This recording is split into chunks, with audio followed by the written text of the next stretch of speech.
Right guys, so in today's video I'm going to build a spray paint storage and organizer unit to get a handle on the spray paint and chemical cans in my workshop.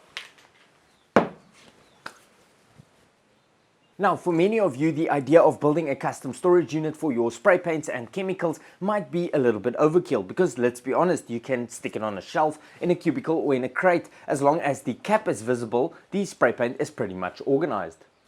But this hasn't always been my approach when it comes to storing spray paints or chemicals that come in cans, because the cap doesn't always tell me what I need to know about the product. Yes, some manufacturers do a great job at differentiating, for example, between a normal matte black or a hammered black. But what happens if I want to store a chemical in the rack? You know, something like this penetrating oil that also has a black cap. Or like these products, which both have white caps, but the one is a paint primer and the other one is a general primer for all surfaces. Storing these products with only their cap visible will also not work in cases where I lose the cap or I somehow manage to break it. Now, some of you guys are probably thinking, well, don't store your spray paints with your other chemicals. But the thing is, there's so many things in our workshop that come in cans, and I'm trying to build the ultimate small garage workshop, so it really just makes sense to build a single unit to accept cans when I need to store them. So what are my options here? Well, I can't go for the cubicle option because, as I said, the cap doesn't tell me what I need to know, and I can't stick everything on a shelf because it's going to take up a large area when I need to store all the cans a single layer thick. So I thought I'm going to go with a carousel option that will allow me to fit more cans into a smaller space with maximum visibility. To create the can cradles, I'm going to use a hole saw, and to somehow limit tear out and prevent the workpiece from moving around, I'm attaching it to a sacrificial board. Then, on a quick side note, for everybody that asked for plans for the ultimate small garage tool storage unit, those plans are live. I will link it in the description down below. You can check it out there.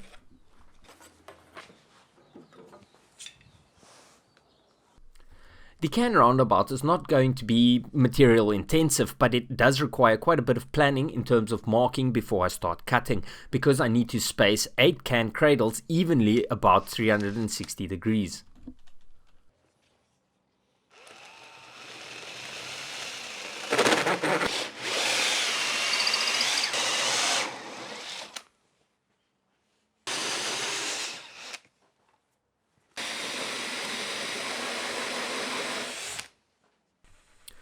Proper marking before I start cutting is also important because the roundabouts are going to be, well, round, so these blanks are going to be cut in circles. Later I'm going to need to know where the center of the circle is, and it's easier to mark the center on a square than it is to find it on a circle.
The chamfers are mostly cosmetic, just to tidy up the edges, but the ones on the can cutouts are also to act as a bit of a lead-in, just to guide the can into the hole when you are inserting it into the cradle.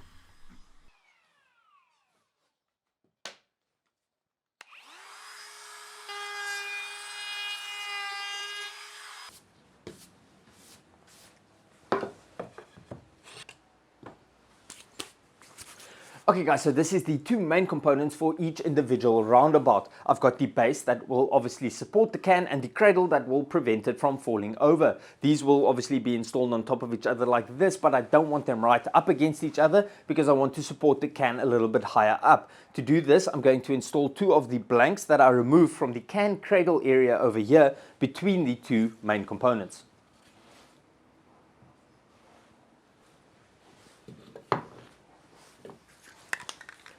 Now, to ensure that all these components stay centered and in line during the assembly process, I'm going to drill a pilot hole in the center of each wheel and install a 6mm or 1/4 inch rod into the center before fixing everything together. After the roundabout is assembled, I'm going to attach a Lazy Susan or swivel plate to its base, and hopefully I end up with a rotating can storage like this. Now this one's just for demonstration purposes. I'm going to assemble 3 complete units like this and install it into a 3-tier wall-mounted unit that will give me storage for up to 24 cans. If I need more storage, I can add additional tiers or build additional units, but for now I think 24 cans will service whatever storage requirement I have in my workshop. Besides the fact that I'm using mostly scrap wood to build this project, the swivel plates are also fairly inexpensive. I will add them to my Amazon storefront and link them down below in the description of this video if you guys want to get your hands on some.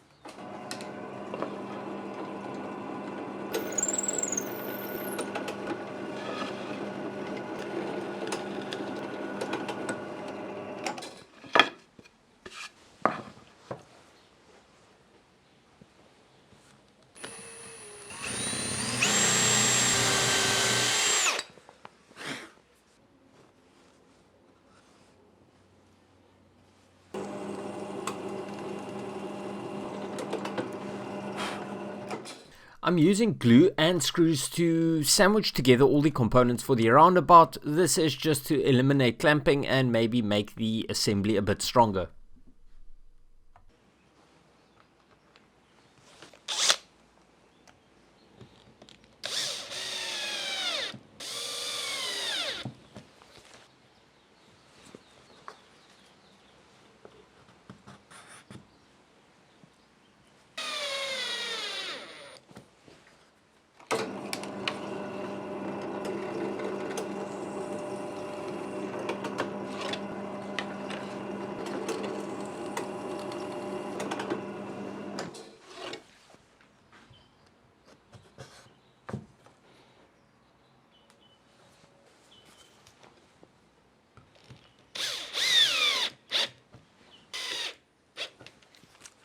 Okay, so that's pretty much one of the spray paint roundabouts completed. As I said, this is going to be a 3-tier unit, so I'm going to make 2 more of these before mounting them on their individual bases. The individual bases will mount onto a backboard onto the wall, giving me my 3-tier wall spray paint storage.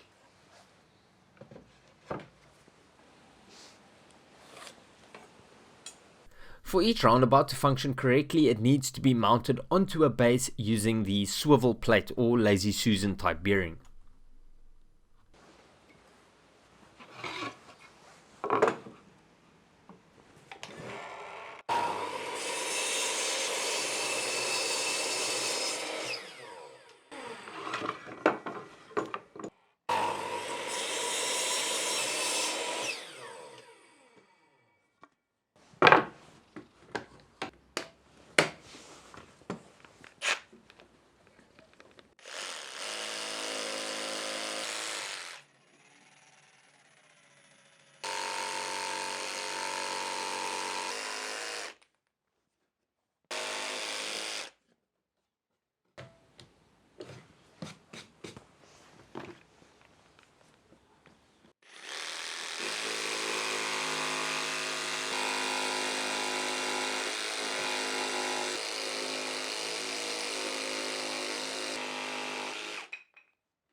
Right guys, so before I go further, just a quick bit of clarity as to the shape of this base plate. The roundabout is going to be installed on top of this base plate. The cutout in the front over here is to allow me access to rotate it with my finger, and also to allow me easier access to the lower tiers when inserting or removing a can. The cutout on the side here is where I'm going to install planks to act as cantilever support, because this base plate is going to be installed onto a backing plate like this. Then the holes over here is to allow me access to these screws when fixing the swivel plate onto the roundabout.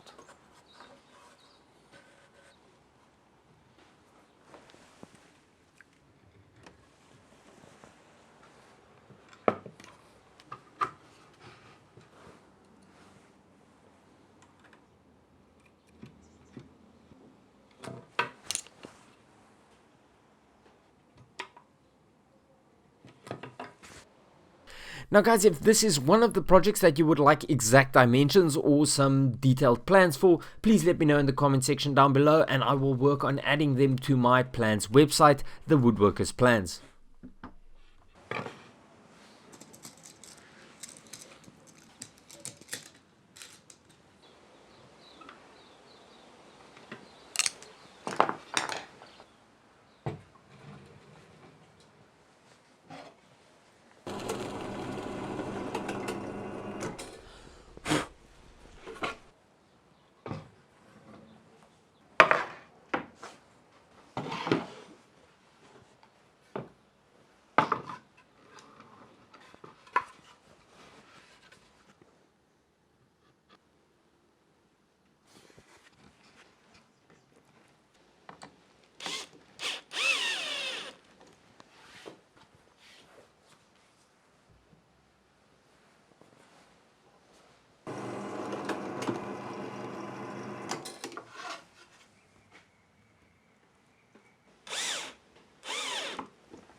Okay, so that's more or less what my 3-tier spray paint or spray paint can and chemical can storage unit is going to look like. And at this stage, the unit is functional. I can stick it up against the wall and use it to store my spray paint and chemical cans. But I would like to take this project a little bit further and round it off a bit more by closing off the sides.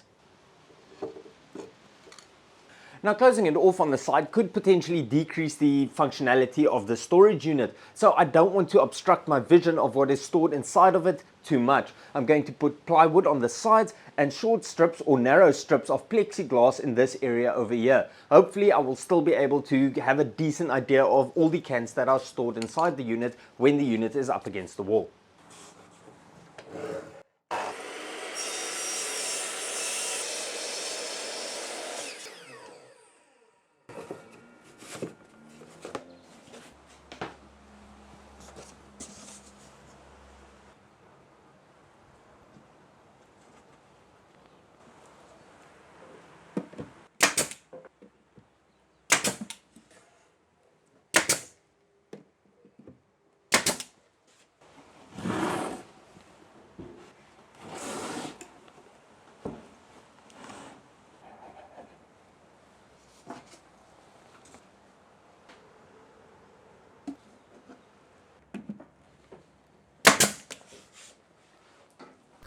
Okay, so what I'm doing here is I'm lightly sanding the corners of the plywood panels just to allow the plexiglass sheets to better seat or layer over them when the plexiglass is installed.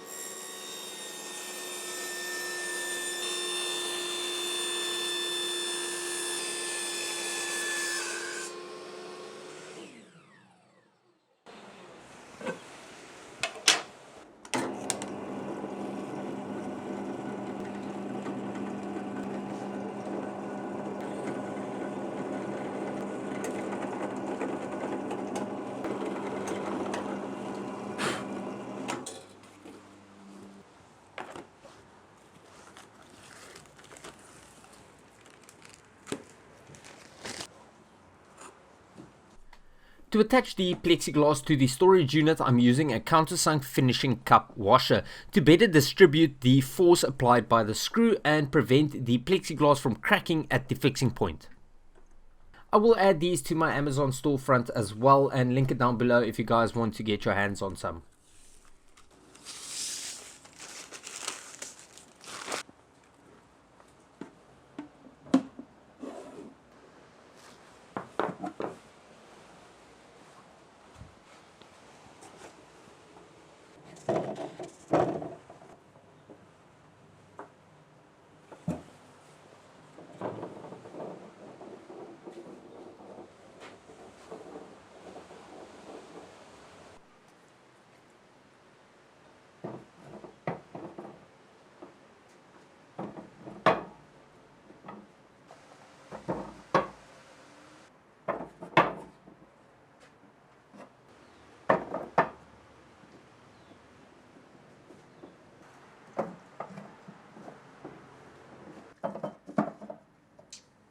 And that's pretty much it for my 3-tier spray paint roundabout or chemical roundabout, because I've got all kinds of things in here. I've even got some wood glue in there, and it might be a bit overkill for some, but I'm quite pleased with the results and I think it's going to be quite convenient. Now, if my storage requirements change over time, I can increase my capacity by adding additional units or even extending this unit with additional tiers. But that's pretty much it for this video. I had a lot of fun building this project. I think it's super functional and it gets me one step closer to having the ultimate small single garage workshop. Now guys, if you want plans for it, please let me know in the comment section down below. And for the guys that asked for plans for my ultimate tool storage, those plans are live. I will link it down below in the description of this video so you can check it out there. But that's pretty much it for this video. If you aren't subscribed yet and you want to see how I turn the single garage into the ultimate small workshop, you should do that now. For now, however, thank you so much for watching. I hope you guys enjoyed it. Till next time. Cheers.